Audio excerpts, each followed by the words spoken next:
जय हिंद आप सभी का। तो क्लास लाइव हो चुके हैं, जल्दी से आप लोग जुड़ जाइए। आज जो है आप सबका क्लास 5 से लगातार 8 बजे तक चलेगा और इस क्लास में जो है आप सबको जो फिजिक्स का टॉपिक बचा हुआ है वो सारा चीज क्या हो जाएगा, कवर हो जाएगा। तो एक बार जितने लोग हैं कमेंट में सिर्फ यस सर लिख दीजिए, समझ में आ जाएगा कि आप लोग क्लास में जुड़े हुए हैं। जो भी हैं शिवम, गौरव, भैया, जितना भी लोग हैं सब के सब एक बार यस लिखिए। वेट करते हैं, आप सबका कमेंट का वेट करते हैं, उसके बाद क्लास स्टार्ट करते हैं, ठीक है। चलिए जल्दी से लिखिएगा। चलिए आज हम लोग जो बात करेंगे लेंस से संबंधित कुछ महत्वपूर्ण शब्दावली है उसके बारे में। अब ये शब्दावली क्या क्या है उसके बारे में देखेंगे। पहला देखेंगे हम लोग मुख्य अक्ष। क्या देखेंगे? मुख्य अक्ष। तो देखिए क्या होता है मुख्य अक्ष। लेंस के दोनों वक्रता केंद्रों को जो मिलाने वाली रेखा होता है, एक बार फिगर से क्या करेंगे लास्ट में फिर बता देंगे, ठीक है। बात करते हैं हम लोग लेंस के दोनों वक्रता केंद्रों को मिलाने वाली रेखा को ही लेंस का मुख्य अक्ष कहते हैं। क्या बोलते हैं उसको? लेंस का मुख्य अक्ष। मतलब जो C1 और C2 वक्रता केंद्र C1 और C2 को जो रेखा मिलाएगी उसी को हम लोग बोलेंगे मुख्य अक्ष। क्या बोलेंगे उसको? मुख्य अक्ष बोलेंगे। अब बोलिएगा सर एक चीज और लिखा हुआ है वक्रता केंद्र। क्या है? वक्रता केंद्र। तो ये क्या है सर जी? तो ये है जो देखिए जैसे वहां हम लोग दर्पण में पढ़े थे वक्रता केंद्र के बारे में, टिट्टू वही चीज यहाँ पे हम लोग पढ़ेंगे। वहां बस दर्पण में दर्पण था और यहाँ वक्रता केंद्र में सिर्फ और सिर्फ लेंस आ जाएगा। इसके बारे में बात करेंगे तो लेंस जिस गोले का भाग होता है, लेंस लेंस का गोलीय पृष्ठ जिस गोले का भाग होता है, बस इतना थोड़ा सा जुड़ा है। वहां पे रहता था कि लेंस गोलीय दर्पण जिस गोले का भाग होता है, लेकिन यहाँ रहेगा लेंस का गोलीय पृष्ठ जिस गोले का भाग होता है उसके केंद्र को ही हम लोग बोलेंगे वक्रता केंद्र। क्या बोलेंगे उसके केंद्र को? वक्रता केंद्र बोलेंगे, ठीक है। लेंस का गोलीय पृष्ठ जिस गोले का भाग होता है उसके केंद्र को ही हम लोग वक्रता केंद्र कहते हैं। इसके बाद हम लोग देख लेते हैं प्रकाशिक केंद्र के बारे में। किसके बारे में देख लेंगे? प्रकाशिक केंद्र के बारे में। तो इसका पहले स्क्रीनशॉट आप लोग ले लीजिए जल्दी से।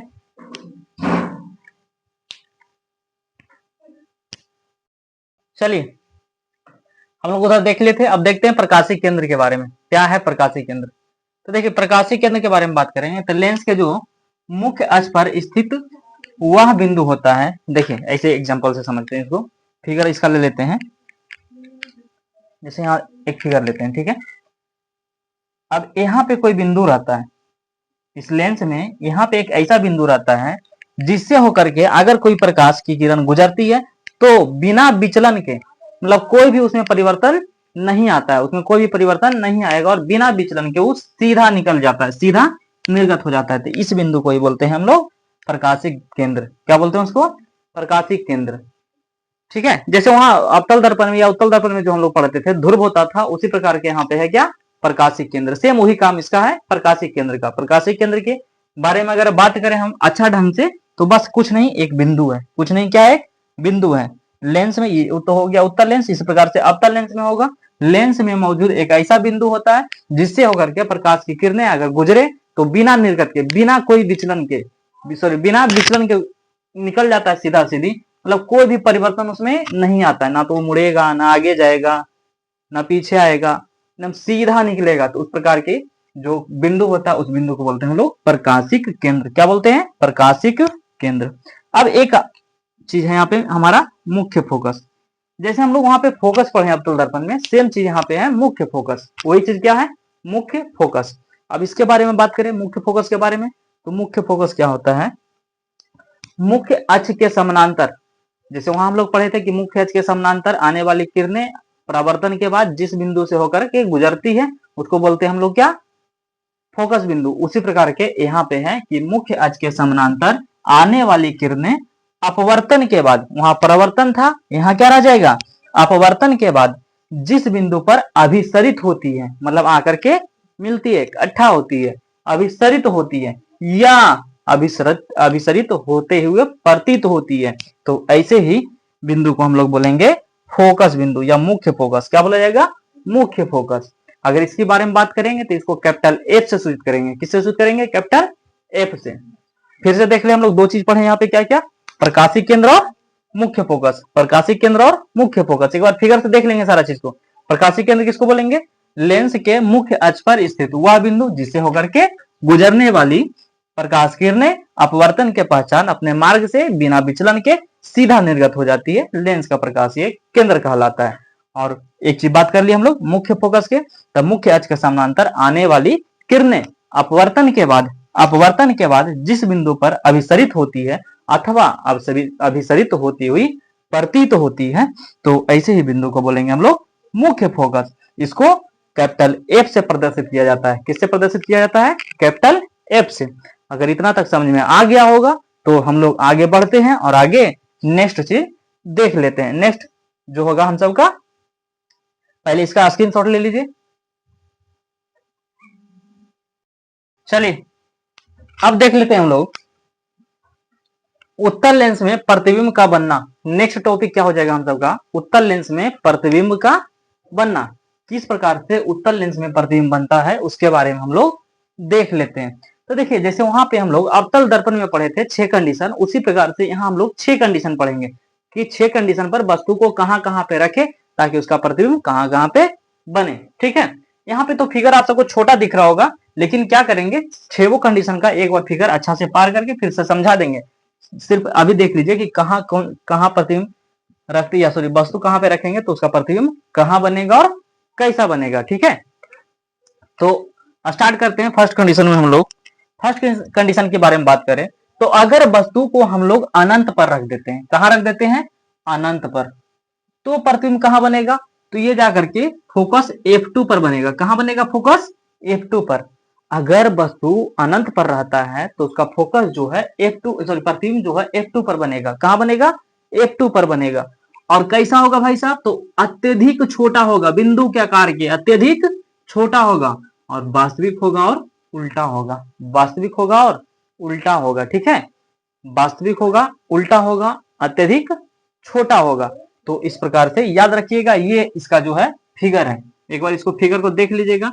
ये जो है आप सबका फिगर है किसका? जब वस्तु अनंत पर रहता है तब का। ये वाला मत उतार लीजिएगा, ये घेरा लगा दिए बस, बाकी फिगर आपका ये बीच वाला है। अब उसी में बात कर रहे थे हम लोग प्रकाशिक बिंदु सबके बारे में। तो देखिए, ये प्रकाशिक बिंदु है, ये हमारा 2F2 या फिर वक्रता केंद्र ले लीजिए C2, और ये वक्रता केंद्र C1। ठीक है, जो हम लोग वहां बात किए C1 है और ये C2 है। ठीक है, या फिर दूसरा फिगर में भी देख ले हम लोग, तो ये C1 है और ये C2 है। C1 या C2, C1 को बोलेंगे 2F1 और C2 बोलेंगे 2F2, जबकि ये हमारा F2 है। ठीक है, और ये क्या है? F1 है। तो इस प्रकार से हमारा फिगर जो उधर समझा है वही चीज यहाँ पे है। दूसरा कंडीशन देख लेते हैं, जब वस्तु 2F2 से दूर हो। क्या हो? जब वस्तु 2F2 से दूर हो, 2F2 से क्या हो जाए? दूर हो। ठीक है, जब वस्तु 2F2 से दूर हो तो कहां बनेगा? सॉरी F1 हो जाएगा ये, एक सेकेंड, 2F1 हो जाएगा, F2 नहीं होगा। F2 तो उस तरफ रहता है। इस तरफ अगर बात करेंगे पर जिधर वस्तु रखते हैं हम लोग तो इधर F1 होगा। F2 के बारे में बात करेंगे तो F2 इधर जाके होगा। ठीक है, तो 2F1 से क्या हो जाएगा? दूर होगा, तो उसका प्रतिबिंब कहां बनेगा? F2 और 2F2 के मध्य। F2 और 2F2 के मध्य। कब? जब 2F1 से दूर होगा। जब 2F1 से दूर होगा, मान लिए ये हमारा 2F1 है, ये मान लिए 2F1 है, तो इससे अगर दूर है, इसी को C1 भी बोला जाता है, इससे अगर दूर है तो इसका प्रतिबिंब कहां बनेगा? F2 और C2 के मध्य, F2 या 2F2 के मध्य, F2 और 2F2 के मध्य, जैसा कि हमारा फिगर बोल रहा है F2 और 2F2 के मध्य। लेकिन जब वस्तु 2F1 पर हो, जब वस्तु 2F1 पर हो तो उसका प्रतिबिंब कहां बनेगा? जाकर के 2F2 पर। उसका प्रतिबिंब जो बनेगा 2F2 पर।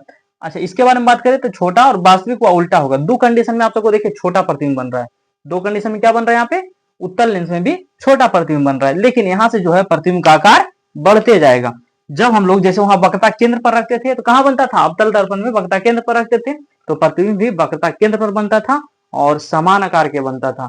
सेम उसी प्रकार से यहाँ इधर देख, इधर जब उसी प्रकार से हम पढ़ा जो वहां बता रहे थे, सेम वही चीज यहाँ होगा।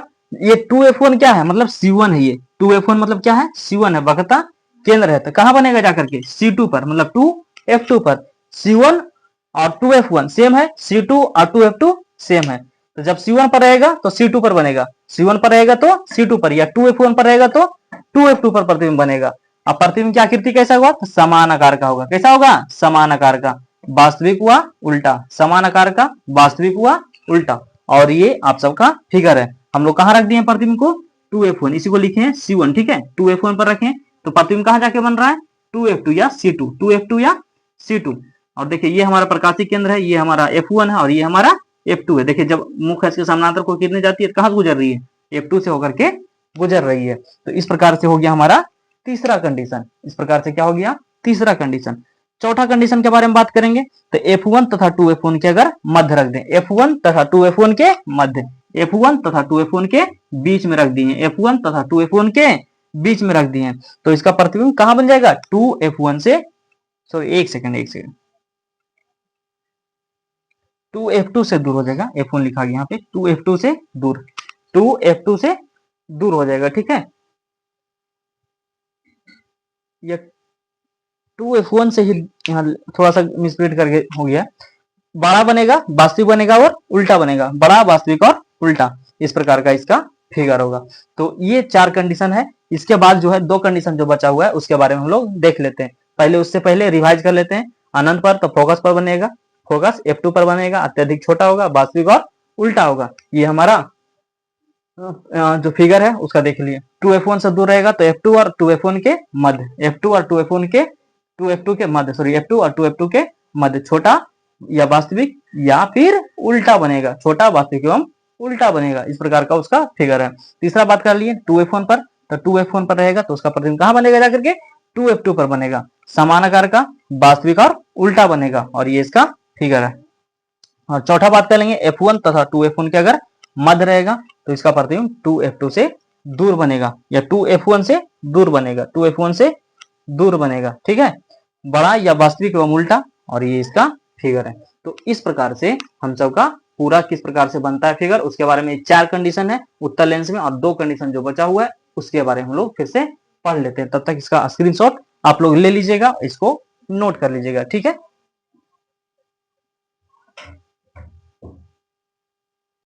स्क्रीनशॉट हो गया होगा आप सबका। तो अब बात कर लेते हैं हम लोग जो दो बचा हुआ है, ये पांचवा कंडीशन और ये छठा कंडीशन। पांचवा कंडीशन के बारे में बात करेंगे, जब वस्तु F1 पर हो, जब वस्तु कहां हो? F1 पर, तो इसका प्रतिबिंब कहां बन जाएगा?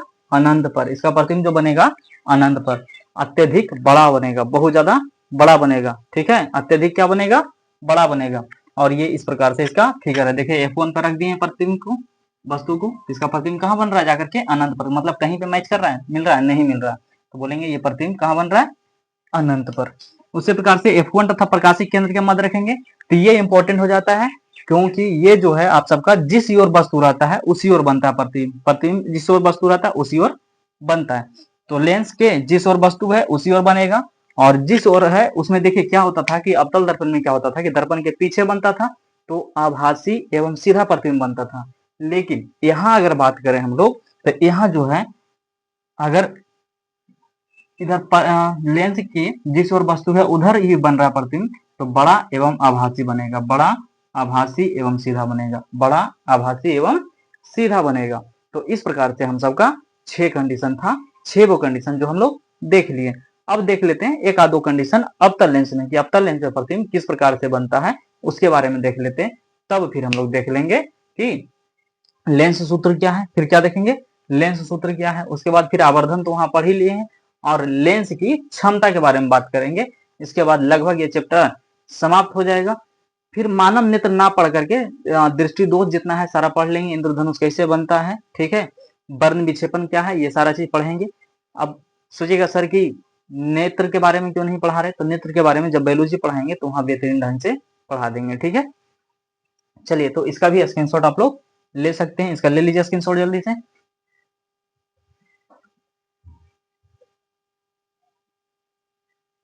चलिए उम्मीद करते हैं ग्लास स्क्रीनशॉट ले लिए, हटा देते हैं, हटा दिए हैं। अवतल लेंस द्वारा प्रतिबिंब का बनना, इसके बारे में देख लेंगे। तो इसके बारे में अगर देखें हम लोग तो क्या बात करेंगे हम लोग,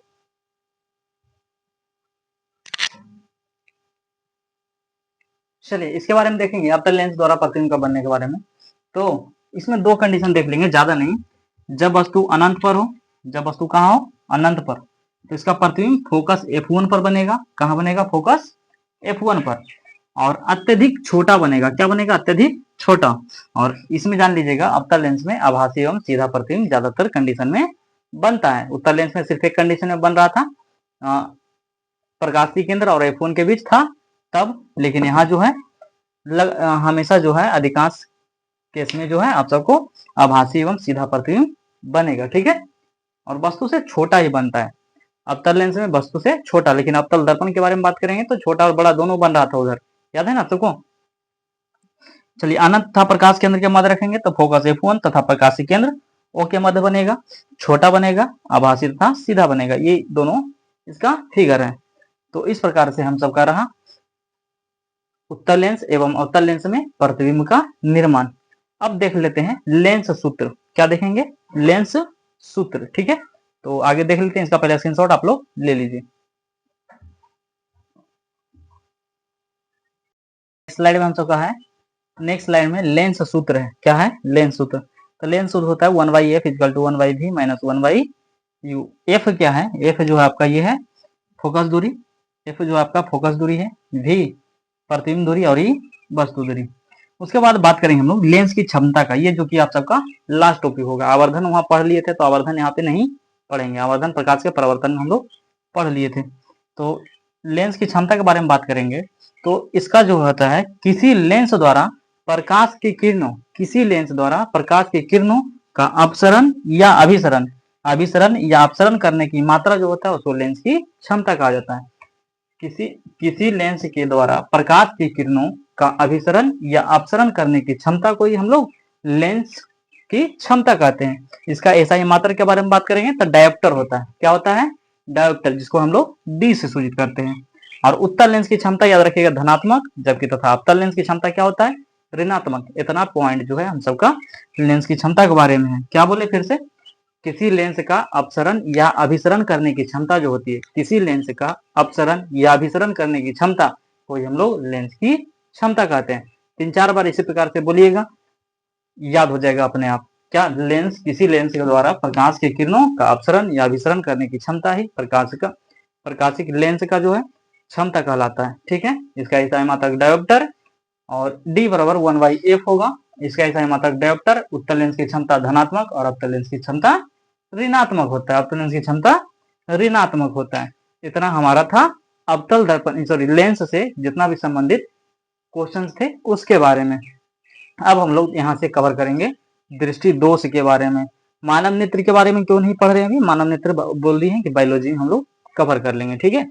तो यहाँ से स्टार्ट करेंगे हम लोग दृष्टि दोष के बारे में, फिर वर्ण विक्षेपण पढ़ेंगे। दृष्टि दोष ऐसे तो 4 है लेकिन 3 आप सबका सिलेबस दिया है। क्या दिया, 2 दृष्टि दोष, निकट दृष्टि दोष, जरा भी दृष्टि दोष, एक होता है अबिंदुकता। क्या होता है, एक तो अबिंदुकता। लेकिन इन चारों के बारे में हम लोग पढ़ लेंगे बेहतरीन ढंग से, किसमें कौन सा प्रॉब्लम होता है, कौन सा लेंस का उपचार में किसका यूज किया जाता है, वो सारे चीज कवर करेंगे। फिर अभी हम लोग वर्ण विक्षेपण पढ़ लेंगे। तो एक बार यहाँ से देख लीजिए अभी तक हम लोग क्या क्या पढ़े हैं। अभी तक हम लोग जो पढ़े हैं, अभी हम लोग पढ़े हैं प्रकाश का प्रवर्तन और ये हमारा हुआ है प्रकाश का अपवर्तन। ये 2 टॉपिक जो है कवर हो चुका है आप सबका, ठीक है। प्रकाश के प्रवर्तन में बहुत सारा चीज पढ़े, उसको एक बार कवर करना, रिवीजन कराना, थोड़ा सा दिक्कत होगा। अवतल लेंस, उत्तल लेंस, अवतल दर्पण सारा चीज हम लोग बढ़िया ढंग से कवर कर लिए हैं। जो क्लास नहीं किए होंगे वो पीछे सारा चीज, पीछे वाला एक तो प्ले लिस्ट बना करके आप सबको दे दिया गया है। उस प्ले लिस्ट में सारा फिजिक्स है, उसको जो है कवर कर सकते हैं, ठीक है। थोड़ा सा क्वालिटी में दिक्कत होगा, क्वालिटी बढ़ा करके ही रखिएगा, 360 प्लस करके ही रखिएगा तो बेटर आप सबका तैयारी होगा। चलिए, उम्मीद करते हैं यहाँ तक समझ में आ गया होगा। अब देखते हैं दृष्टि दोष। चलिए नेक्स्ट देख लेते हैं हम लोग दृष्टि दोष। आपसे यहाँ से हम सबका नेक्स्ट टॉपिक आ जाएगा दृष्टि दोष। तो दृष्टि दोष पहले क्या है भाई साहब, उसके बारे में समझते हैं कि दृष्टि दोष क्या है। तो देखिए, कोई भी कारण हो, उस कारण के द्वारा अगर प्रतिबिंब रेटिना पर नहीं बन रहा है तो इस कंडीशन को हम लोग बोलेंगे दृष्टि दोष। अच्छा, इतना आप लोग सिर्फ समझ लीजिए कि जितना प्रतिबिंब हम सबको, जो हम लोग देख पा रहे हैं सारा चीज, आप लोग हमको देख पा रहे हैं। तो ये सारा चीज जो है किसके कारण हो पाता है? प्रकाश का जो वस्तु से जो किरण आ रहा है वो कहाँ जाके बन रहा है? रेटिना पे। वो प्रतिबिंब कहाँ जाके बन रहा है? रेटिना पर। तभी हम लोग कोई भी चीज को देख पाते हैं। अगर रेटिना पर प्रतिबिंब ना बने तो हम लोग कहीं भी कोई भी चीज को नहीं देख पाएंगे। ठीक है, तो यही स्थिति जब उत्पन्न हो जाता है तो इस चीज को हम लोग बोलते हैं दृष्टि दोष। मतलब प्रतिबिंब रेटिना पर ना बन करके आगे या पीछे बने तो इस कंडीशन को हम लोग बोलते हैं दृष्टि दोष। दृष्टि दोष के बारे में बात करें ना भाई साहब, तो ये 4 प्रकार के होता है। कितने प्रकार का? 4 प्रकार का। निकट दृष्टि दोष, दूर दृष्टि दोष, जरा दृष्टि दोष और आबिंदुकता। निकट दृष्टि दोष, दूर दृष्टि दोष, जरा दृष्टि दोष और आबिंदुकता। ये 4 टाइप का हम सबका दृष्टि दोष है। अब बोलिएगा सर ये 4 टाइप का क्या क्या बात कर रहे हैं? तो निकट दृष्टि दोष में क्या होगा ना, इसमें देखिए उल्टा होगा। जैसे निकट अगर बोलेगा ना तो निकट का दिखाई देगा लेकिन दूर का दिखाई नहीं देगा। निकट का वस्तु दिखाई देगा आप सबको, दूर का वस्तु दिखाई नहीं देता है। ठीक है, और जबकि दूर दृष्टि दोष में बात करेंगे तो दूर का दिखेगा लेकिन निकट का नहीं। दूर का वस्तु दिखाई देगा लेकिन निकट का नहीं। मतलब अगर डिफिनेशन लिखना चाहे ना तो इस प्रकार से लिख सकते हैं कि निकट दृष्टि दोष वैसा दृष्टि दोष है जिसमें निकट की वस्तु तो साफ साफ दिखाई देती है लेकिन दूर की वस्तु साफ साफ दिखाई नहीं देती है। तो इसको बोलेंगे हम लोग निकट दृष्टि दोष। क्या बोलेंगे? निकट दृष्टि दोष। जबकि दूर दृष्टि दोष के बारे में बात करेंगे तो दूर की वस्तु तो स्पष्ट आप सबको दिखाई देगा अगर हो जाएगा तो, लेकिन नजदीक की वस्तु दिखाई नहीं देता है। तो इस कारण इसको बोलते हैं दूर दृष्टि दोष। क्या बोलते हैं? दूर दृष्टि दोष। अब क्या होगा अगला सर? तो अगला जरा दृष्टि दोष होगा। ये एज बढ़ने के साथ साथ होता है और ये होता है अबिंदुकता, जिसको बोलते हैं मोतियाबिंद। क्या बोलते हैं? मोतियाबिंद। तो इस प्रकार से चारों कंडीशन है। चारों कंडीशन के बारे में बारी बारी से हम लोग अच्छी तरीके से पढ़ लेते हैं। ठीक है, उम्मीद करते हैं यहाँ तक समझ में आया होगा। तो या तो इसका स्क्रीनशॉट ले लीजिए या फिर इसको नोट कर सकते हैं। नोट जो है साथ साथ में जरूर बनाते चलिएगा क्योंकि ये बहुत ही ज्यादा बेनिफिट करेगा आपके रिवीजन के लिए। ठीक है, चलिए इसका स्क्रीनशॉट लीजिए। उम्मीद, चलिए नेक्स्ट स्लाइड के बारे में बात कर लेते हैं। निकट दृष्टि दोष के बारे में। किसके बारे में बात करेंगे अब? निकट दृष्टि दोष। अब क्या होता है निकट दृष्टि दोष? इसी को बोला जाता है मायोपिया। क्या बोला जाता है? मायोपिया। ठीक है, इसमें क्या होगा, इसका कारण क्या होता है? मायोपिया होने ऐसा बता चुके हैं। निकट दृष्टि दोष क्या होता है बता दें आप सबको फिर से कि निकट दृष्टि दोष में जो है आप लोग साफ साफ निकट वाला चीज देख पाइएगा जबकि दूर वाला वस्तु को नहीं देख पाइएगा। ठीक है, अगर किसी को हो जाता है निकट दृष्टि दोष तब। तो इसमें क्या होता है कि नेत्र गोलक का जो नेत्र गोलक होता है हम सबका आंख का लंबा हो जाता है। क्या हो जाता है? लंबा। नेत्र गोलक का लंबा हो जाने के कारण जो है प्रतिबिंब रेटिना पर ना बन करके दूर बनता है। ठीक है, या और रेटिना के बीच की दूरी को क्या हो जाना? बढ़ जाना। नेत्र लेंस और रेटिना के बीच की दूरी को बढ़ जाना। नेत्र गोलक लंबा होगा तो रेटिना रेटिना एवं नेत्र लेंस जो हमारे आंख में लेंस होता है उसका क्या होता है? दूरी बढ़ जाता है, जिसके कारण जो है निकट दृष्टि दोष होता है। ये फर्स्ट कारण हो गया। सेकेंड कारण होगा आप सबका नेत्र लेंस का आवश्यकता से अधिक मोटा हो जाना। नेत्र लेंस कभी कभी क्या होगा? आवश्यकता से अधिक मोटा हो जाएगा, जिसके कारण जो है आप सबका फोकस दूरी कम हो जाता है और इस प्रकार से ये हम सबका दोष उत्पन्न हो जाता है आंखों में। ठीक है, अब बोलिएगा सर इसका उपचार भी है ना? तो हाँ हाँ जी, उपचार तो है इसका। अब क्या उपचार है? तो इसके उपचार के लिए जो है अवतल लेंस का प्रयोग किया जाता है। किस लेंस का प्रयोग किया जाता है? अवतल लेंस के लिए। अब क्यों किया जाता है? तो उसका रीजन रहता है कि ये अपसरित करता है। क्या करता है? ये अपसरित करता है, अपसरित करता है, अभिसरित नहीं अपसरित करता है। ठीक है, क्या करता है? ये अपसरित करता है। चलिए ये क्या करता है? अपसरित। अवतल लेंस का उपयोग किया जाएगा। तो इस प्रकार से है निकट दृष्टि दोष। अब देखेंगे हम लोग इसके बाद दूर दृष्टि दोष के बारे में। इसका स्क्रीनशॉट आप लोग ले सकते हैं। चलिए स्क्रीनशॉट ले लीजिए जल्दी से।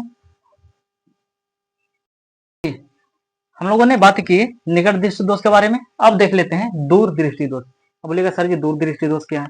तो दूर दृष्टि दोष बता चुके हैं, जिसमें कि दूर की वस्तु स्पष्ट तो दिखाई देगी लेकिन निकट की वस्तु स्पष्ट दिखाई नहीं देगी। अब निकट की वस्तु स्पष्ट दिखाई देने का मतलब हम लोग कितना स्पष्ट दूरी देख लेते हैं मिनिमम? तो 25 सेंटीमीटर। कितना? 25 सेंटीमीटर तक की वस्तु को हम लोग दिखाई मतलब देख लेते हैं। ठीक है, मतलब कि 25 सेंटीमीटर से कम दूरी पर रखी वस्तु को जो हम लोग स्पष्ट रूप से नहीं देख पाते हैं इस दृष्टि दोष में। किसमें? दूर दृष्टि दोष में हम लोग निकट की वस्तु को स्पष्ट रूप से नहीं देखेंगे, जबकि दूर की दृष्टि दोष, दूर की वस्तु को स्पष्ट रूप से हम लोग देख लेंगे। तो ये है हमारा दूर दृष्टि दोष। अगर इसके कारणों के बारे में बात किया जाए ना बाबू, तो कारण बोलेंगे हम लोग नेत्र गोलक का छोटा हो जाना। क्या बोलेंगे? नेत्र गोलक का छोटा हो जाना। बोलेगा सर नेत्र गोलक का छोटा हो जाने से क्या अति होगा? तो नेत्र गोलक का अगर छोटा हो जाएगा ना तो क्या हो जाएगा? नेत्र लेंस एवं रेटिना के बीच की दूरी कम हो जाएगा। निकट दृष्टि दोष में क्या हुआ था कि दोनों के बीच की दूरी बढ़ गया था, लेकिन यहाँ दूरी क्या हो जाएगा? कम हो जाएगा, जिसके कारण प्रतिबिंब रेटिना पर नहीं बनेगा। जिसके कारण क्या हो जाएगा? प्रतिबिंब रेटिना पर नहीं बनेगा। और दूसरा कंडीशन के बारे में बात करेंगे तो नेत्र लेंस का आवश्यकता से अधिक पतला हो जाना जस्ट उसका अपोजिट होता है। जैसे उसमें क्या हो रहा था कि उसमें मोटा हो जा रहा था, आवश्यकता से अधिक मोटा हो रहा था निकट दृष्टि दोष में, लेकिन यहाँ पे जो है नेत्र लेंस आवश्यकता से अधिक पतला हो जाता है, जिसके कारण क्या होता है? जैसे ही निकट पतला होता है लेंस, उसका फोकस दूरी क्या हो जाता है? बढ़ जाता है। फोकस दूरी बढ़ जाता है। ठीक है, फोकस दूरी क्या हो जाता है? बढ़ जाता है, जिसके कारण बोल सकते हैं कि प्रतिबिंब रेटिना पर नहीं बनता है। जिसके कारण क्या होता है? प्रतिबिंब रेटिना पर नहीं बनता है। ठीक है, यहां तक उम्मीद करते हैं कि आप लोगों ने समझ गए होंगे। तो अब इसके उपचार के बारे में बात कर लें तो इसके उपचार में जो है उत्तल लेंस का प्रयोग किया जाता है। किसका प्रयोग किया जाता है?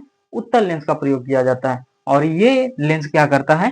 किरणों को अभिसरित करता है। क्या करता है? किरणों को ये अभिसरित करता है, जिसके कारण प्रतिबिंब फिर रेटिना पर बनना प्रारंभ हो जाता है और हमारा दृष्टि दोष दूर हो जाता है। ठीक है, ये दृष्टि दोष क्या हो जाता है? दूर हो जाता है। तो हम लोगों ने अभी क्या देखा? दृष्टि दोष क्या होता है, दृष्टि दोष कितने प्रकार के होते हैं? निकट दृष्टि दोष, दूर दृष्टि दोष। निकट दृष्टि दोष क्या है, दूर दृष्टि दोष क्या है, निकट दृष्टि दोष किस कारणवश होता है और दूर दृष्टि दोष किस कारणवश होता है, इसका उपचार कैसे किया जाता है, ये सारा चीज अभी हम लोग देख लिए हैं। अब देखते हैं हम लोग जरा दृष्टि दोष के बारे में और अबिंदुकता के बारे में। जरा दृष्टि दोष एवं अबिंदुकता के बारे में देखते हैं। ठीक है, तो इसका स्क्रीनशॉट या नोट कर सकते हैं इसको। चलिए नोट कीजिएगा जल्दी से या स्क्रीनशॉट ले लीजिए। आगे देखते हैं, बात कर लेते हैं अब जरा दृष्टि दोष के बारे में। तो बोलिएगा सर जरा दृष्टि दोष क्या है? तो जरा दृष्टि दोष भाई साहब ये जो होता है आप सबका एज बढ़ने के साथ होता है। अगर कोई व्यक्ति उम्रदराज हो गए हैं तो उनमें क्या होता है कि निकट एवं दूर की वस्तु दोनों स्पष्ट रूप से दिखाई नहीं देता है। निकट एवं दूर की वस्तु दोनों स्पष्ट रूप से दिखाई नहीं देगा, तो इस कंडीशन को ही बोलेंगे हम लोग जरा दृष्टि दोष। क्या बोलेंगे? जरा दृष्टि दोष। और बात करेंगे तो इसका उपचार कैसे किया जाता है भाई साहब? तो इसका उपचार जो है, इसके उपचार में बाईफोकल लेंस का प्रयोग किया जाता है। किसका प्रयोग किया जाएगा? बाईफोकल लेंस का। इसके उपचार में बाईफोकल लेंस का उपयोग किया जाता है। माइंड में बैठा लीजिएगा। ठीक है, और बात करें लास्ट पोजीशन अबिंदुकता के बारे में, तो इसमें देखिए क्या होगा, ये प्रतिबिंब लंबवत, जो वस्तु लंबवत रखा होगा उसका प्रतिबिंब जो है नहीं दिखाई देगा, तो इसको बोलेंगे अबिंदुकता। क्या बोलेंगे? अबिंदुकता। इसमें जो है बेलनाकार लेंस का प्रयोग किया जाता है। तो इतना हम सबका था दृष्टि दोष। दृष्टि दोष क्या बोले? चार। निकट दृष्टि दोष, दूर दृष्टि दोष और जरा दृष्टि दोष और अबिंदुकता। निकट दृष्टि दोष में निकट की वस्तु दिखाई देगा, दूर की वस्तु दिखाई नहीं देगा, इसके लिए अवतल लेंस का प्रयोग किया जाता है। दूर दृष्टि दोष में क्या बोले? दूर दृष्टि दोष में आप सबका दूर की वस्तु स्पष्ट दिखाई देगा, लेकिन निकट की वस्तु स्पष्ट दिखाई नहीं देगा। इसके लिए जो है दूर दृष्टि दोष के लिए जो है हम सबका किसका प्रयोग किया करते थे? तो उत्तल लेंस का प्रयोग करते थे। फिर बात की हम लोग जरा दृष्टि दोष। उम्र बढ़ने के साथ होता है, इसमें ना तो निकट की वस्तु दिखाई देगा ना ही दूर की वस्तु। इसमें जो है ना निकट की वस्तु ना ही दूर की वस्तु, इसमें बाईफोकल लेंस का प्रयोग किया जाता है। इसके उपचार में आप सबको बाईफोकल लेंस का प्रयोग किया जाता है। और बात कर ले हम लोग अबिंदुकता के बारे में, तो इसमें जो है वस्तु अगर लंबवत रखा हो तो लंबवत रखे वस्तु दिखाई स्पष्ट रूप से नहीं दे पाएगा, और इसमें बेलनाकार लेंस का प्रयोग किया जाता है। तो इतना जो है हम सबका दृष्टि दोष था। अब नेक्स्ट जो हम लोग टॉपिक पढ़ते हैं प्रिज्म के बारे में और वर्ण विक्षेपण के बारे में। क्या है वर्ण विक्षेपण, किस प्रकार से होता है, सातों रंग के बारे में पढ़ेंगे, प्राथमिक रंग द्वितीयक रंग के बारे में पढ़ेंगे और एकदम बेहतरीन तरीका से पढ़ेंगे। फिर तरंगदैर्घ्य क्या होता है ये पढ़ेंगे, और जो है हम लोग फिर इसके बाद थोड़ा सा स्टॉप लेंगे, तो फिर आएंगे हम लोग करंट में, कुछ देर का रेस्ट लेंगे, फिर उसके बाद हम लोग करंट पढ़ेंगे। ठीक है, चलिए इसको स्क्रीनशॉट ले लीजिए। चलिए आइए नेक्स्ट जो है विचलन कोण, किसके बारे में पढ़ेंगे हम लोग? विचलन कोण। अब बोलिएगा सर विचलन कोण क्या बता रहे हैं? तो विचलन कोण जो है बुआ आप सबका आपतित किरण एवं निर्गत किरण के मध्य बने कोण को, मतलब किससे किसे बनेगा, एक तो आपतित किरण से बनेगा और एक वो निर्गत किरण से बनेगा। तो इन दोनों से जो कोण बनता है उसको बोलते हैं हम लोग निर्गत किरण, क्या बोलते हैं, या विचलन कोण बनते हैं, विचलन कोण बोलते हैं। क्या बोलेंगे, विचलन कोण। मतलब कि विचलन कोण के बारे में अगर बात करें हम लोग तो आपतित किरण एवं निर्गत किरण के मध्य बने कोण को विचलन कोण कहते हैं। अब बोलेगा सर इसको सूचित भी किया जाता है किसी से, तो हाँ भाई सूचित किया जाता है किससे, तो डेल्टा से। ये जो संकेत दिख रहा है ना, ये 5 नहीं बल्कि क्या है, डेल्टा है। क्या है, डेल्टा। तो इसको डेल्टा से सूचित करते हैं। किससे सूचित करेंगे, डेल्टा से। ठीक है। अब एक ठो नया चीज, बढ़िया चीज जो है प्रकाश का वर्ण विक्षेपण के बारे में हम लोग बात कर लेते हैं। तो प्रकाश का वर्ण विक्षेपण क्या होता है, जब सूर्य का प्रकाश जो कि श्वेत रंग का दिखाई देता है, लेकिन उसको अगर प्रिज्म में जाकर के उतार दीजिएगा ना, जब प्रिज्म में उतारिएगा तो इस प्रकार से एक पट्टी प्राप्त होता है, पर्दे पर एक प्रकार का पट्टी प्राप्त होता है। इसी पट्टी को जो ये 7 रंगों में विभक्त होता है, यही प्रक्रिया ही प्रकाश का वर्ण विक्षेपण कहलाता है।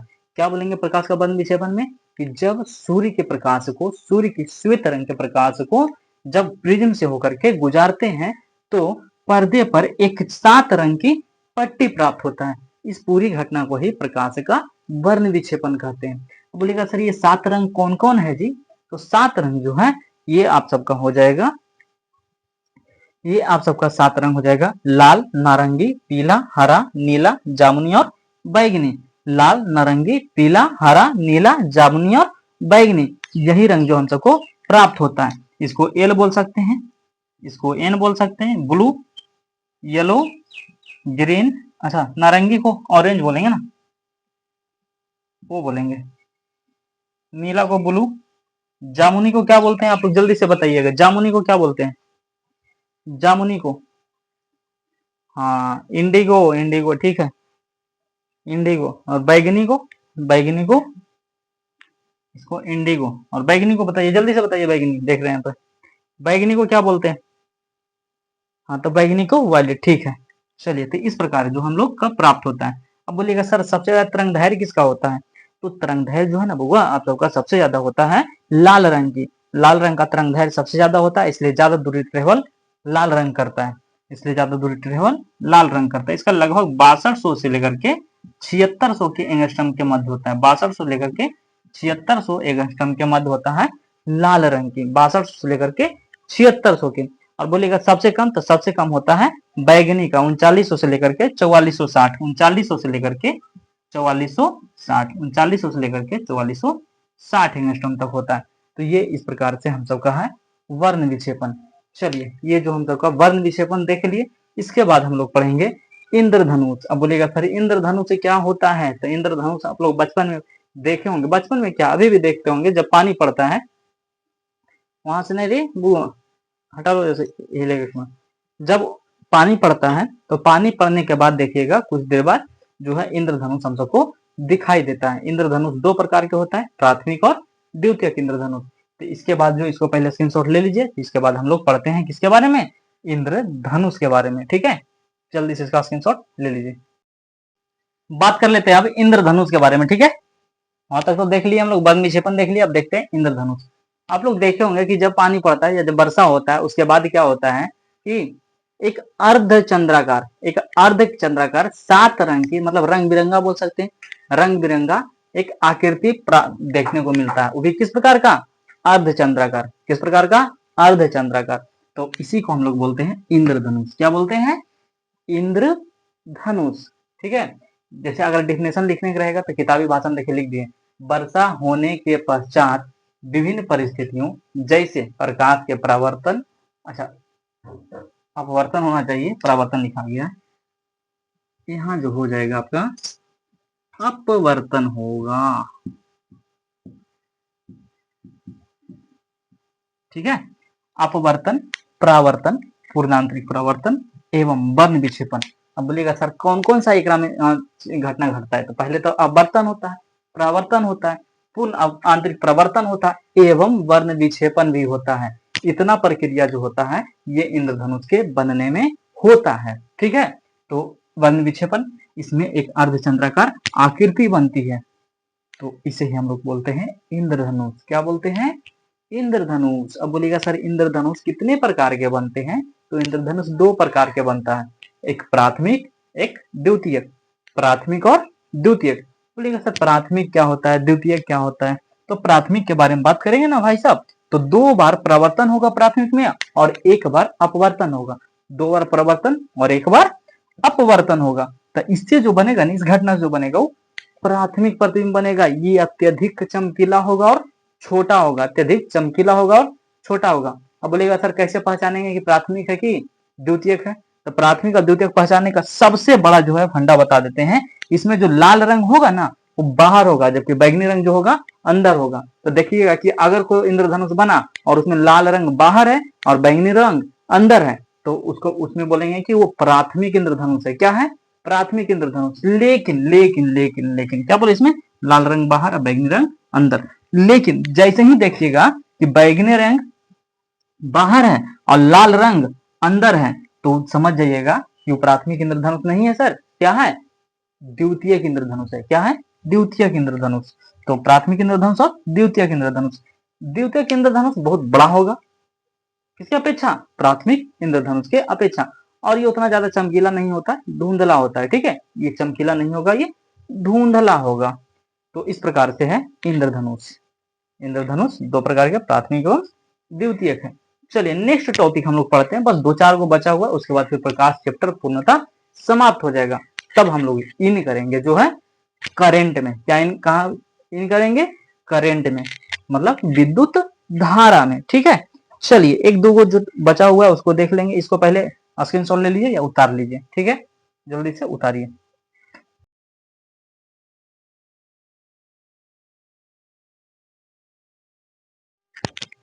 उसको हटा दिए। अब देख लेते हैं हम लोग किसके बारे में। 2-3 वो क्वेश्चन लिखेंगे और उसका जवाब बताएंगे, आप लोग उसको नोट कर लीजिएगा, ठीक है। जैसे फर्स्ट जो हम लोग लिखेंगे, खतरे के लिए, खतरे के लिए लाल रंग का प्रयोग किया जाता है, क्यों? लाल रंग का प्रयोग किया जाता है, क्यों?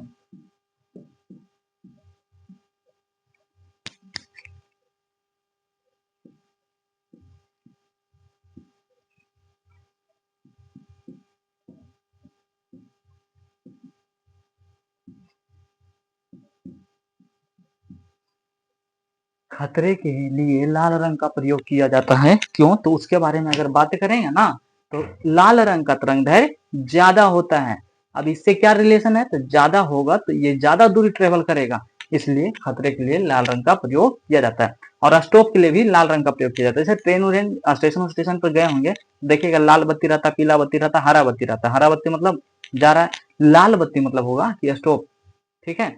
मतलब इसके लिए भी लाल रंग का क्यों प्रयोग किया जाता है? क्योंकि लाल रंग जो है बहुत ज्यादा दूरी से दिख जाता है, बहुत ज्यादा दूरी से दिख जाता है, इसलिए खतरे के लिए, और खतरा भाप लिया जाता है, फिर सतर्क हो जाता है व्यक्ति। बाकी तो समझदार है, ये हैं आप लोग। तो इस प्रकार से लाल रंग का प्रयोग किया जाता है, ठीक है। अब तारे का टिमटिमाना के बारे में बात करेंगे। अगला, तारे टिमटिमाते हैं क्यों? जो कि वहां हम लोग छोड़ दिए थे, ठीक है। चलिए वहां जो हम लोग छोड़ दिए थे तारे के टिमटिमाने में, तो क्या होता है इसमें देखिएगा, इसमें होता है प्रकाश का अपवर्तन। क्या होता है? प्रकाश का अपवर्तन। अब बोलिएगा सर प्रकाश के अपवर्तन से क्या तात्पर्य है? तो प्रकाश के अपवर्तन से तारे का टिमटिमाना का तात्पर्य ये है ना भाई साहब कि जैसे कभी ठंडी हवा मिलेगा वायुमंडल में, तो ठंडी हवा भी है, गर्म हवा भी है। तो कभी ठंडी हवा मिलेगा, कभी गर्म हवा, मतलब सघन माध्यम, विरल माध्यम, सघन माध्यम, विरल माध्यम। तो सघन माध्यम से जब विरल माध्यम में जाएगी प्रतिबिंब, तो क्या हो जाता है? सॉरी चाल, प्रकाश, तो उसका प्रकाश की चाल बढ़ जाएगा। विरल माध्यम में प्रकाश की चाल कम और सघन माध्यम में प्रकाश की चाल, उल्टा बोला गया है, विरल माध्यम में प्रकाश की चाल अधिक और सघन माध्यम में प्रकाश की चाल कम होता है, ठीक है। तो देखिए विरल माध्यम से सघन माध्यम में आएगा तो कम हो जाएगा, फिर सघन माध्यम से विरल में जाएगा तो बढ़ जाएगा, मतलब कम ज्यादा, कम ज्यादा, ऐसे ही हम सबको दिखता है तारा। तो इसी को बोलते हैं हम लोग टिमटिमाता है। टिमटिमाता मतलब प्रकाश कभी बढ़ जाएगा, कभी कम हो जाएगा, प्रकाश कभी बढ़ जाएगा, कभी कम हो जाएगा। मतलब समझिए इसका, जैसे मान के चलते हैं ना, ये हमारा वायुमंडल है, वायुमंडल में ये सारा पानी है, वायुमंडल में तो धूल कण पानी उनी सब है। तो देखिए जैसे मान के चलते हैं यहाँ से विरल माध्यम ये पानी में गया, तो इस प्रकार से ये मुड़ जाएगा। फिर लेकिन यहाँ जैसे ही आएगा ना, यहाँ देख लीजिए, जैसे ही आएगा ना फिर इधर बढ़ जाएगा, मतलब यहाँ कम, यहाँ तो ज्यादा था चाल चाल ज्यादा, और इसमें आया कम गया, फिर आने गया ज्यादा हो गया, फिर यहाँ पानी मिल गया, फिर यहाँ आया तो कम हो गया, फिर पानी मिल गया, इस प्रकार से होते रहता है। तो इसी कारण हम सबको पता चलता है कि तारे क्या हो रहे हैं, टिमटिमा रहे हैं, मतलब उसका प्रकाश कम ना बढ़ना, कम ना बढ़ना, इस प्रकार का घटना होते रहता है। तो ये दो क्वेश्चन है, उसके बारे में देख लिए। और एक सूर्योदय के समय जो होता है, क्या होता है कि सूर्योदय के बाद और सूर्यास्त के बाद, चल रहे दे अति करें। चलिए आगे जो हम लोग बात करेंगे भाई साहब, आगे बात करेंगे हम लोग विद्युत धारा के बारे में। किसके बारे में बात करेंगे? विद्युत धारा के बारे में, ठीक है। विद्युत धारा, अब साहब जी अब बोलते होंगे कि विद्युत धारा क्या है, विद्युत धारा क्या है। तो विद्युत धारा की अगर बात करेंगे भाई साहब, तो उसमें जो होगा, समय के साथ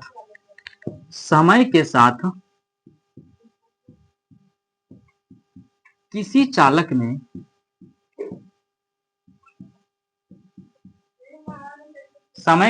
किसी चालक में आवेश की प्रवाह की दर, आवेश की प्रवाह की दर को विद्युत धारा कहा जाएगा। आवेश की प्रवाह की दर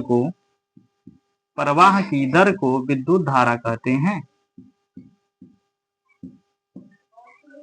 आवेश की प्रवाह की दर को विद्युत धारा कहते हैं। अब देखिए इसमें दो चीज आया है, क्या क्या आया है? आवेश और चालक। पहले बात कर लेते हैं हम लोग, विद्युत धारा तो देख ही लिया आप लोग कि समय के साथ किसी चालक में आवेश की प्रवाह की दर को विद्युत धारा बोलेंगे। अब यहाँ पे दो चीज आएगा, चालक क्या है, चालक क्या है। तो यहाँ पे दो चीज, चालक, कुचालक और अर्धचालक। चालक, कुचालक एवं अर्धचालक, ये तीन चीज के बारे में बात करेंगे, चालक, कुचालक एवं अर्धचालक। तो पहले आप सबको बोल दे भाई साहब कि चालक क्या होता है। तो जिससे होकर के विद्युत धारा प्रवाहित होगा वो चालक होगा। जिससे होकर के विद्युत धारा प्रवाहित, इधर इधर इधर इधर पढ़ा रहे हैं, जिससे होकर के विद्युत धारा प्रवाहित होगा, चालक के बारे में बात करेंगे। तो जिससे होकर के विद्युत धारा प्रवाहित होगा वो चालक, ठीक है। जबकि कुचालक के बारे में बात करेंगे, तो जिससे होकर के विद्युत धारा प्रवाहित नहीं होगा वो हो जाएगा कुचालक। और अर्धचालक जो होगा, जैसे सेमीकंडक्टर, सिलिकॉन जो है, जिससे कि धारा तो प्रवाहित होगा लेकिन उतना मात्रा में नहीं जितना मात्रा में होना चाहिए, वो हो जाएगा अर्धचालक। तो इस प्रकार से हम लोग चालक के बारे में डिफिनेशन लिख लेते हैं। तो जिससे होकर लिखेंगे, जिससे होकर विद्युत धारा प्रवाहित होता है, जिससे होकर विद्युत धारा प्रवाहित होता है,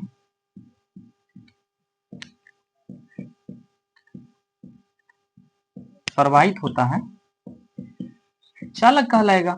आप बोलिएगा सर इसका एग्जाम्पल एक आगो बता दीजिएगा ना। तो जितना भी धातु है ना लगभग विद्युत का सुचालक होते हैं।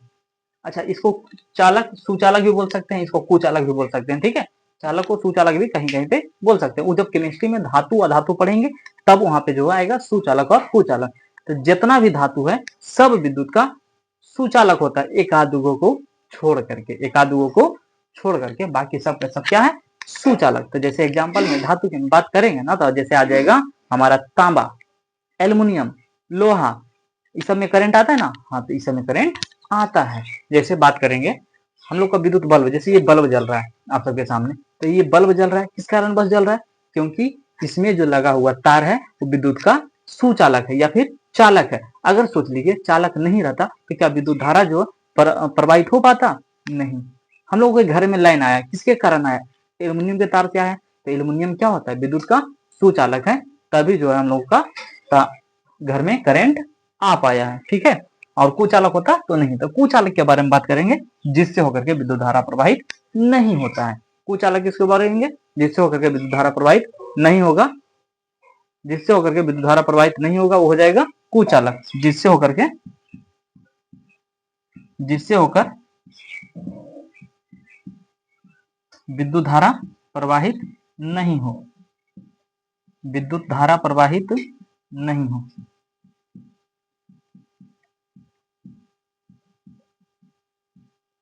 जिससे होकर विद्युत धारा प्रवाहित नहीं हो। जैसे में बोलेंगे तो लकड़ी, वो भी लकड़ी कौन, भीजा हुआ नहीं, सूखा हुआ लकड़ी, क्या हो जाएगा, सूखा हुआ लकड़ी, ईंट, पत्थर, वो भी भींजा हुआ नहीं, सूखा हुआ, क्योंकि अगर भींजा हुआ रहेगा तो भींजा हुआ पानी में भी विद्युत धारा प्रवाहित हो सकता है। ठीक है।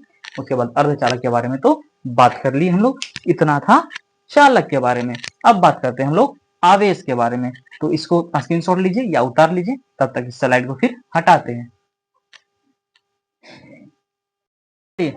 अब यहाँ पे विद्युत धारा आप सबको बढ़िया से समझ में आएगा। अब आवेश के बारे में बात करेंगे तो क्या हो जाएगा, जैसे इलेक्ट्रॉन की प्रवाह की दर को आवेश ऐसे बोलेंगे, जनरली बोला जाएगा। तो इलेक्ट्रॉन की प्रवाह की दर जैसे क्या होगा, जैसे फॉर एग्जांपल में, जैसे हम लगातार रगड़ रहे हैं, बाल में लगातार पेन को रगड़ेंगे, तो क्या हो जाएगा, एक समय बाद क्या हो जाएगा, ये जो होता हो जाएगा, कागज को क्या करेगा, अपनी ओर आकर्षित कर लेगा। अगर तेल लगा बाल में, लगातार घर्षण करेंगे तो क्या हो जाता है, इलेक्ट्रॉन उससे आ जाता है इस पर, तो इसमें क्या आ जाता है, आवेश आ जाता है। और जैसे ही हम कागज के छोटे टुकड़े पर ले जाएंगे तो चिपक जाएगा। ठीक है, इसको बोलेंगे आवेश। आवेश दो प्रकार के होता है, धन आवेश और ऋण आवेश। लेकिन हम लोग बात कर रहे थे विद्युत धारा, तो इसको पूरा कर लेते हैं। विद्युत धारा, इसको जो है हम लोग आई से सूचित करते हैं। इसे किससे सूचित करते हैं, आई से। ठीक है, इसे आई से सूचित किया जाता है।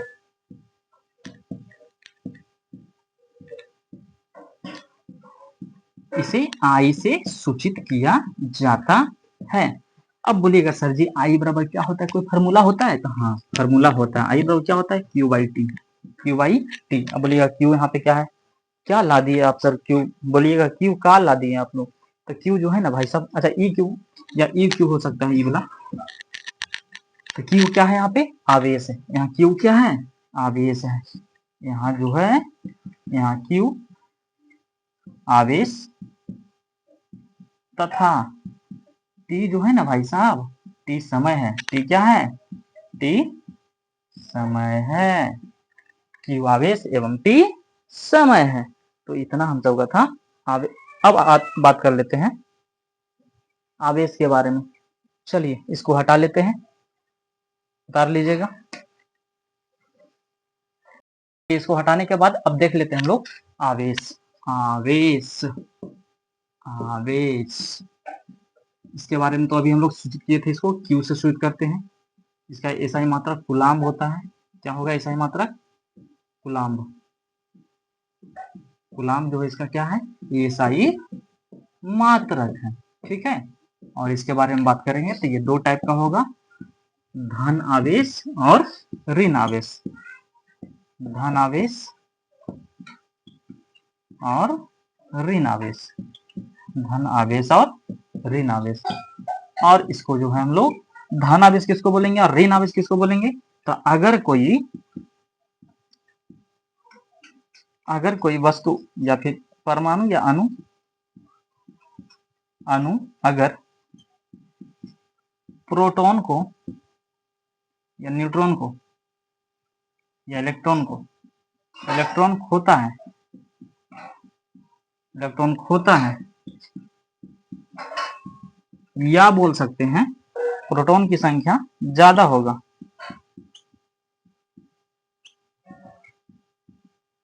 ज्यादा हो तो धन आवेश हो जाएगा। तो क्या हो जाएगा, धन आवेश। जबकि ऋण आवेश में इलेक्ट्रॉन की संख्या ज्यादा होगी, इलेक्ट्रॉन की संख्या ज्यादा होगी, इलेक्ट्रॉन की संख्या ज्यादा होगी, इलेक्ट्रॉन की संख्या क्या हो जाएगी, ज्यादा हो जाएगी। ऋण आवेश में इलेक्ट्रॉन की संख्या ज्यादा, जबकि धन आवेश में इलेक्ट्रॉन की संख्या कम, प्रोटॉन की संख्या ज्यादा। और ऋण आवेश में इलेक्ट्रॉन की संख्या ज्यादा, प्रोटॉन की संख्या कम होगा। तो इसको हम रटते चलिएगा, किसी प्रकार का कोई दिक्कत नहीं होना चाहिए। ठीक है, चलिए तो इस प्रकार से हमारा था आवेश। अब इसको हटाते हैं और इसके बाद हम लोग देख लेते हैं कूलाम्ब का नियम। आवेश के बारे में देख लिए तो कूलाम्ब इसका ऐसा ही मात्रक है। आवेश दो प्रकार का होता है, धन आवेश और ऋण आवेश। इसको पॉजिटिव बोल सकते हैं और इसको निगेटिव बोल सकते हैं, पॉजिटिव और निगेटिव, पॉजिटिव और निगेटिव। चलिए इसको हटा लेते हैं जल्दी से। चलिए अब देख लेते हैं हम लोग कूलाम्ब का नियम। किसका देख लेते हैं नियम? अच्छा, कूलाम्ब वहां पे गलत लिखा गया था, थोड़ा सा देख लीजिएगा। कूलाम्ब का नियम क्या देखेंगे हम लोग? कूलाम्ब का नियम। तो इसको बोलेंगे ना, पहले समझ लीजिए। इसमें जैसे मान के चलते हैं दो आवेशों के बीच लगने वाले, दो आवेशों के बीच लगने वाले आकर्षण अथवा प्रतिकर्षण बल, इसको क्या बोलेंगे? दो आवेशों के बीच लगने वाले आकर्षण अथवा प्रतिकर्षण बल उन दोनों आवेशों के गुणनफल के समानुपाती, उन दोनों आवेशों के गुणनफल के समानुपाती तथा बीच की दूरी के वर्ग के व्युत्क्रमानुपाती होते हैं, तथा बीच की दूरी के वर्ग के व्युत्क्रमानुपाती होते हैं। यही हमारा कूलाम्ब का नियम बोलता है। क्या बोलता है कि इसको अगर लिखना चाहेंगे लिखेंगे दो आवेशों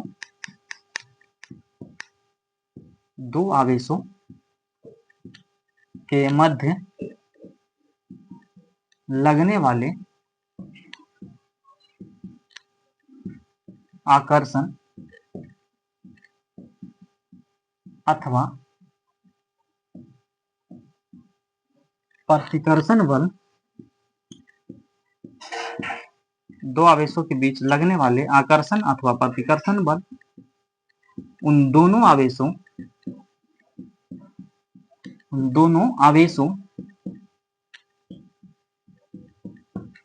के परिणाम के गुणनफल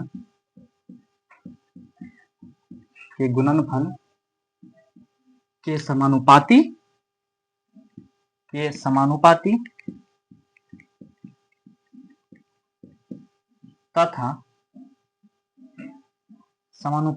तथा बीच की दूरी के वर्ग के व्युत्क्रमानुपाती होता है, वर्ग के व्युत्क्रमानुपाती होता है। क्लियर सी बात? अब बोलिएगा सर क्या क्या बोल दिए, तो इसको सरल भाषा में जो समझना होगा ना, तो सरल भाषा में, बहुत ही आसान भाषा में हम लोग समझते हैं। क्या कि जैसे मान के चलते हैं, मान लीजिए कि ये हमारा दो आवेश है Q1 और ये हमारा है Q2। इनके बीच की दूरी को R ले लीजिए। तो क्या बोला? इनके बीच लगने वाले आकर्षण अथवा प्रतिकर्षण बल, मतलब बल मतलब F, क्या बोला? उसके गुणनफल, पहले समानुपाती बोला तो उसके गुणनफल के समानुपाती, Q1 इंटू Q2 के गुणनफल के समानुपाती तथा क्या बोल दिया भाई साहब? आगे बोला है कि F जो है व्युत्क्रमानुपाती होता है किसका? 1/r² को। और दोनों को मिला करके बोलेंगे ना तो F directly proportional to Q1 into Q2 by r²। और बोलेंगे अगर इसको फॉर्मूला के रूप में अगर बोल दें हम लोग तो F बराबर हो जाएगा, और इसको बोल देंगे तो F बराबर हो जाएगा K into Q1 into Q2 by r²। ये हमारा कूलाम्ब के नियम से फार्मूला निकलता है। तो इसको एकदम रट जाइएगा कि F बराबर होता है K Q1 into Q2 by r²। F बराबर K Q1 into Q2 by r²। जबकि यहाँ पे K क्या है भाई साहब? तो K है एक नियतांक। K क्या है? एक नियतांक है। K क्या है? नियतांक है। इसका जो है मात्रक के बारे में, K के मात्रक के बारे में बात करेंगे तो मात्रक जो हो जाएगा इसका न्यूटन पर मीटर स्क्वायर। न्यूटन पर मीटर स्क्वायर क्या हो जाएगा? न्यूटन पर मीटर स्क्वायर। इतना चीज हम सबका है कूलाम्ब के नियम के बारे में देखने को। ठीक है, तो उम्मीद करते हैं यहाँ तक समझ में आया होगा। फिर से एक बार दोहरा दे ना, माइंड में फिट हो जाएगा सारा बात। कूलाम्ब के नियम के बारे में बात किए, दो आवेशों के मध्य लगने वाले आकर्षण अथवा प्रतिकर्षण बल उन दोनों आवेशों के परिणाम के गुणनफल के समानुपाती तथा उनके बीच के दूरी के वर्ग के व्युत्क्रमानुपाती होता है। मतलब बोलेगा तो F directly proportional to Q1 into Q2 और F directly proportional to 1/r को आर स्क्वायर या F inversely proportional to R square. ठीक है, तो और यहाँ पे बोलेंगे तो दोनों को मिला करके बोले हैं F directly proportional to Q1 into Q2 by R square और F इक्वल टू हो जाएगा K Q1 into Q2 by R square. ये हमारा इतना है कूलाम का नियम। आगे हम लोग देखेंगे अब विद्युत क्षेत्र के बारे में। इसके बारे में देखेंगे विद्युत क्षेत्र के बारे में। चलिए इसको पहले हटा लेते हैं। चलिए हट गया। अब देख लेते हैं हम लोग विद्युत क्षेत्र के बारे में। क्या देखेंगे? विद्युत क्षेत्र।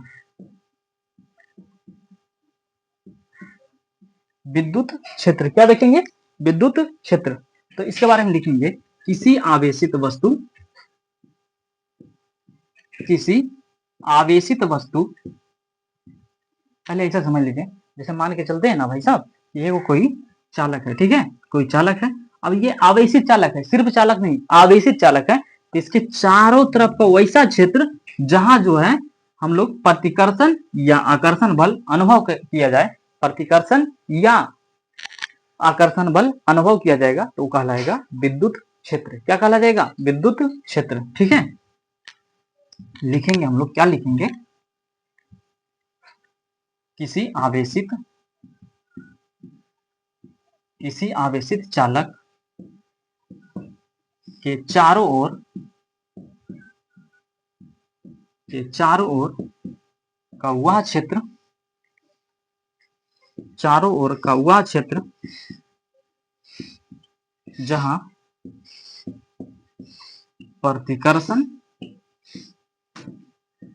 प्रतिकर्षण एवं या आकर्षण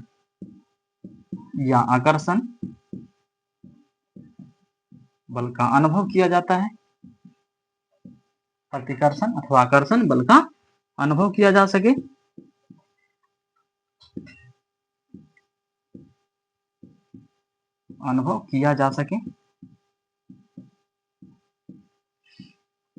विद्युत क्षेत्र कहलाता है। विद्युत क्षेत्र कहलाता है। विद्युत क्षेत्र कहलाता है। चलिए क्लियर हो गया कि किसी आवेशित चालक के चारों ओर का वह क्षेत्र जहां, किसी आवेशित चालक के चारों ओर का वह क्षेत्र जहां प्रतिकर्षण अथवा आकर्षण बल का अनुभव किया जा सके, क्या कहलाएगा? विद्युत क्षेत्र। क्या कहलाएगा? विद्युत क्षेत्र। तो ये था विद्युत क्षेत्र के बारे में। अब आगे हम लोग बात कर लेते हैं नेक्स्ट, इसको पहले हटा लेते हैं। हट गया। अब देख लेते हैं हम लोग विभवांतर के बारे में। पहले विभव देखेंगे, ठीक है, विभव, इसके बारे में बात करेंगे। तो एक कूलाम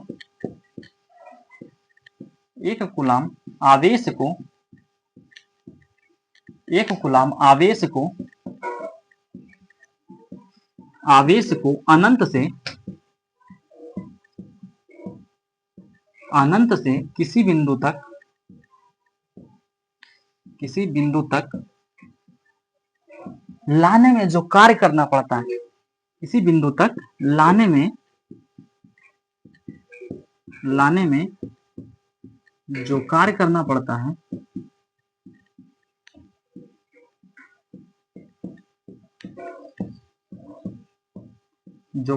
पड़ता है, उसे विभवांतर कहते हैं। ठीक है, और सॉरी विभव कहते हैं।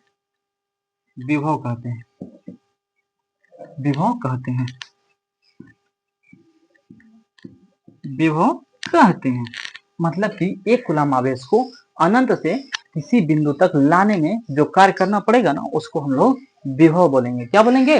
विभव कहेंगे। ठीक है, एक कूलाम आवेश को अनंत से किसी बिंदु तक लाने में जो कार्य करना पड़ता है उसे हम लोग विभव कहते हैं। आप सबका कमेंट और लाइक रुकना नहीं चाहिए और शेयर तो जरूर करके ही रखिएगा। ठीक है, ये आप संभालिएगा, मेरा काम है पढ़ाना, ये पढ़ाने वाला काम हम संभाल लेते हैं, बाकी लाइक शेयर कमेंट करने वाला काम आप लोग संभाल लीजिएगा। ठीक है, इसलिए अभी तक इतना देर में एक भी बार नहीं बोले।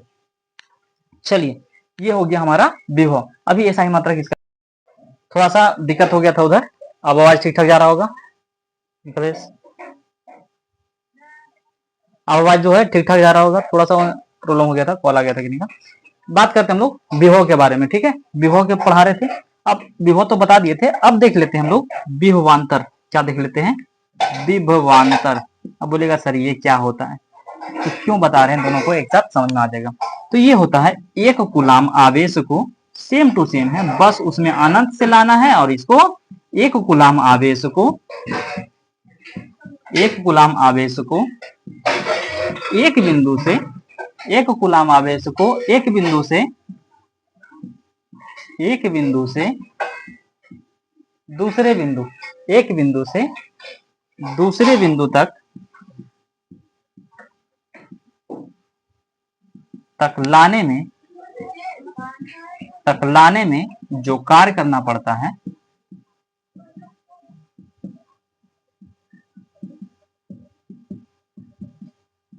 उसे विभवांतर कहते हैं, उसे विभवांतर कहते हैं, विभवांतर कहते हैं। भाई साहब हम लोग विभव पहले बात किए, विभव में क्या बात की? विभव में होता अनंत से, एक कूलाम आवेश को अनंत से किसी बिंदु तक लाने में कार्य करना पड़ेगा तो विभव हो जाएगा, जबकि एक बिंदु से दूसरे बिंदु तक ले जाने में जो कार्य करना पड़ेगा वो हो जाएगा आपका विभवांतर। क्या हो जाएगा आपका? विभवांतर। अब दोनों को एक साथ क्यों बताएं? क्योंकि दोनों का जो है इकाई मात्रक सेम होता है, दोनों का इकाई मात्रक क्या हो जाता है? सेम। दोनों का इकाई मात्रक सेम होता है, दोनों का इकाई मात्रक क्या हो जाएगा? वोल्ट होगा। दोनों का इकाई मात्रक वोल्ट होता है। क्या होता है? वोल्ट। क्लियर? दोनों का इकाई मात्रक वोल्ट। वोल्ट को हम लोग किससे सूचित करेंगे? वोल्ट को भी से सूचित किया जाता है, वोल्ट को भी से सूचित किया जाता है, वोल्ट को भी से सूचित किया जाता है, वोल्ट को हम लोग भी से सूचित करेंगे। तो इतना था विभव और विभवांतर। आज का क्लास थोड़ा देर के लिए रोकते हैं, फिर थोड़ा देर रेस्ट लेने के बाद आप लोग फिर से लाइव आ जाइएगा, ठीक है। ये क्लास का जो है आधा घंटा का रेस्ट देता है, फिर आधा घंटा बाद आप लोग को वापस से जुड़ना है। तो विभव हो गया, विभवांतर हो गया, ये सारा चीज हम लोग पढ़ लिए हैं। अभी बहुत सारा टॉपिक बचा है, प्रतिरोध उत्रोध सारा चीज पढ़ना है, ठीक है। तब तक के लिए जय हिंद, फिर से वापस जुड़िएगा।